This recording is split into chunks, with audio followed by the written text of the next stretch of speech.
First step, introduce yourself to the patient and verify the client's identity using two identifiers. Hello ma'am, good morning. I am Nurse Mitch. I will be your nurse for today. May I know your name and birthday po ma'am? I am Kylie and my birthday is Abdomen. Okay ma'am, thank you po. So today po, we're going to do the abdomen and renal assessment. During the procedure po, I will be inspecting, auscultating, and palpating sa part sa imuhang tiyan. Tapos, i-instruct ta ka nga ipataas imuhang kanang sina para makita na ko og tarong ang part sa imuhang tiyan ug mabuhat na to og tarong ang assessment. Ang purpose ani is para makita nato if naabay ka ng swelling or abnormalities, masses, and tenderness. So, kahit kapon man ako imuhang parts sa imong tiyan ma'am, okay lang po to sa imo ma'am. Then next is perform hand washing and provide the client's privacy. Next step is we need to inquire the patient's medical history. Ma'am, pwede ko mag-ask ma'am if na baka experience sa abdominal pain before? Na-diagnose baka o medical conditions related sa abdominal pain? Assuming the patient answered yes in all our question, we need to ask the patient according to location, onset, sequence, and chronology. Ma'am, pwede ba namin itulo ma'am as sakit ma'am? Ang sakit ba ma'am is magbaling-baling or same spot lang? Pwede ba nimo ingon sa ko ma'am if asa ang pain sakit? Pwede ba namo maingon sa ko ma'am if asa ang pain sakit isugod?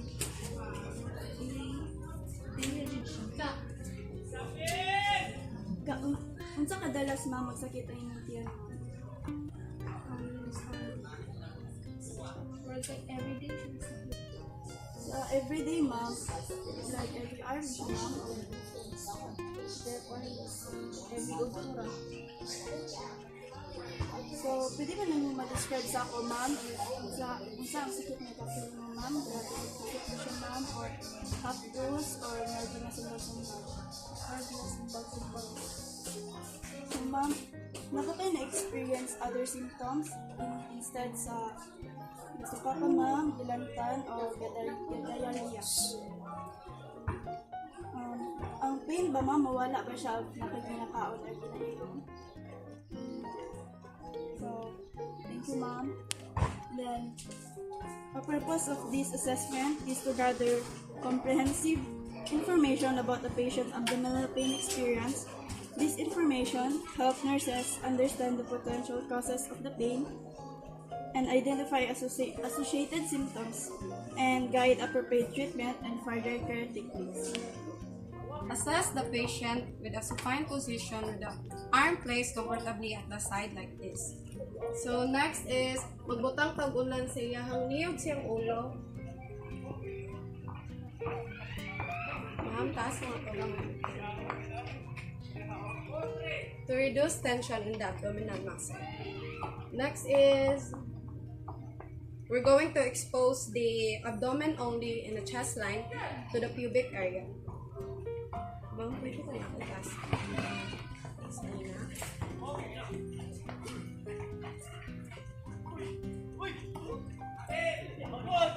Ibus na lang tayo kasi mga mais.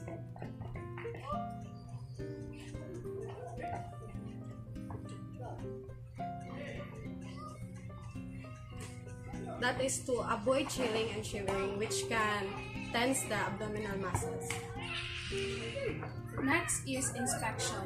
We will inspect the abdomen for skin integrity. The purpose of this is to help identify any abnormalities such as lesions, rashes, and discoloration. We will check also the stretch mark, the color of the stretch mark, and then any stitches. Next is we will observe the abdomen contour and symmetry. First is we will observe the abdomen contour. From profile line from rib margin to the pubic bone, while we stand at the side of the patient.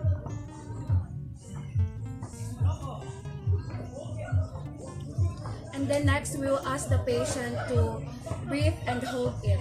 Breathe, ma'am. Hold po. Okay. And then we will assess the symmetry, where we will stand at the foot of the bed.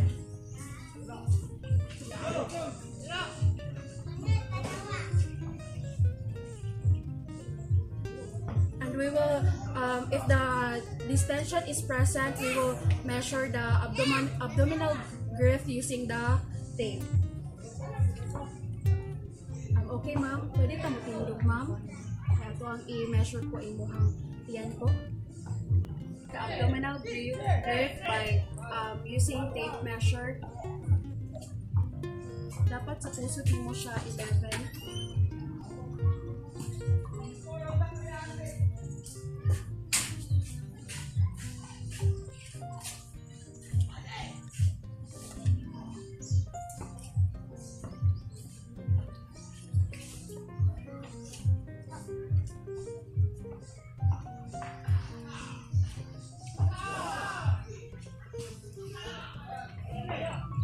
So next is we're going to observe the abdominal movement associated with respiration, peristalsis, and aortic pulsation. So in respiration, sa normal breathing sa patient, if inspiration siya, is outwards ang iyang movement. But in expiration, is inwards ang iyang movement. So ma'am, can I ask you ma'am na pwede ba ka mag-inhale and exhale ma'am? Inhale. Exhale. Inhale, exhale. So, thank you, ma'am. So, next is in peristalsis, the muscular contraction na mao ang mag-move sa food through our digestive tract. But in healthy patient, peristalsis is dili siya visible. So, mag-proceed na ta in aortic pulsation. So, in aorta is the largest artery sa atong lawas that carry oxygenated blood from the heart and the rest of our body. But in thin individuals, the normal pulsation of the abdominal aorta may be visible. In overall, if the movement are not visible, it could indicate conditions like abdominal aorta aneurysm. Next is we're going to auscultate the abdomen. But first is we need to warm the stethoscope first. We're going to like rub our hands together, and then we're going to like let the belt of the stethoscope touch it, because in this way, warming the stethoscope or the belt, this will prevent the patient to get startled, especially kung bugnaw kayo siya. And then we're going to ask the patient when they last ate. This is very important kay usually manggod, if bago pa nagkaon ang tao, gusto kayo ang sound sa bowel movements. Bowel movements are the noises nga kanang caused by the fluids and also the gases sa kanang intestine. So usually makuha na siya pag bago pang kaon or during the peristalsis. So mamaya ask ka ng when ka last nagkaon? Sa orasa ma'am? So, since kayo magtaod-taod naman last nagkaon si patient, so it means na okay na siya or dili na kaayo siya problema if mag-auscultate ka sa iyahan. So, we are going to auscultate the 4 quadrants of the abdomen, which is the right upper quadrant, the right lower quadrant, the left upper quadrant, and the left lower quadrant. And we are going to check for the vowel sounds. The normal vowel sound should be low pitch or low gurgling sound. And we're also going to check for any abnormalities such as hyperactive sounds, which means that it's very loud, and also hypoactive, which means nga kanang gakawala-wala siya, or if absent jud ang sounds, which is kanang dili ginato madunggan, but we should not conclude nga kanang pag wala tay madunggan like for pila lang ka minutes or pila lang ka seconds kay kanang murag wala na activity. Dapat kay magulat sa taog 2 minutes before we conclude nga kanang dili wala jud tay madunggan, because no sounds means that there's a possibility of case which is called ill use. Ill use is when the intestines stop. They stop working. So I'm going to auscultate now. I'm going to auscultate each part or each quadrant for 5 to 20 seconds. And I'm going to use the big part or the big bell of the stethoscope. So auscultate na ako mamhakat na ako paminawon ng mga sounds.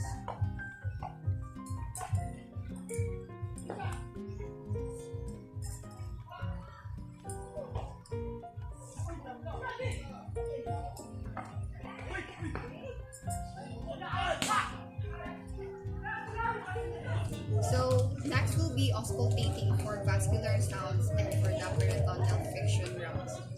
Okay, so we are going to auscultate this to find abnormal sounds in the abdomen of the patient. So for vascular sound, we are going to auscultate the aorta, the renal, the iliac, and the femoral artery of the patient. So we are going to auscultate this to find an abnormal sounds like the bruit sounds. So the presence of bruit may indicate an aneurysm or stenosis of the artery of the patient. So stenosis means it indicates a bulging in the artery of the patient near the in part of the abdomen of the patient. Okay, so for peritoneal friction rubs, so presence of friction rubs, it's like a grating sounds, like two leather rubbing together, and also friction rubs causes inflammation, infection, and abnormal growth. Okay, so presence of friction rubs may indicate as tumors.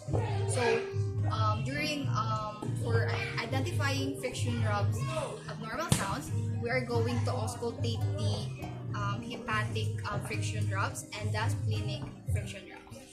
Okay, so now I am going now to auscultate the patient abdomen. So upon auscultating the abdomen of our patient, so we're gonna use the bell because we are going to listen for a low pitch sounds of the abdomen of the patient. So we're going to auscultate now the aorta here. Okay. So let's wait for 10 seconds. Okay, let's now proceed to renal artery.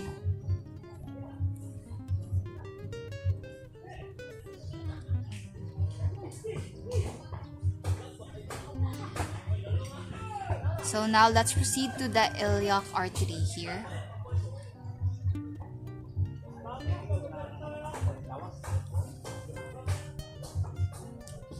And lastly, for the femoral artery.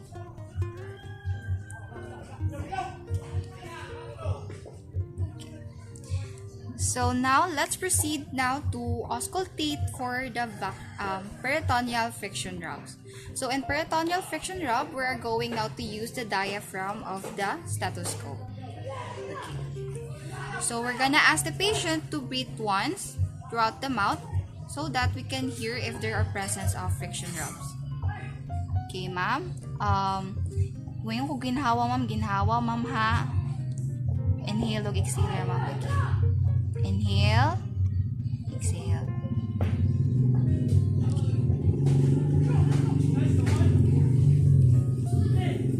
Inhale, exhale. So now we will do a light palpation on the patient's abdomen and we will explore the 4 quadrants of the abdomen. So ang atong pagpalpate sa patient's abdomen is light lang siya and ang yang deepness ani is 1 cm lang. And if ticklish ang ato ang patient, ibutang na to ang iyang hands first, mo ato ang ipapalpate and then pulihan din nato sa ato ang hands para dili na siya one. So,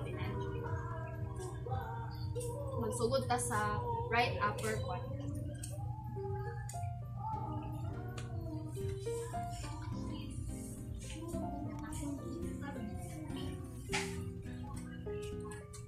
Sakit ba, ma'am?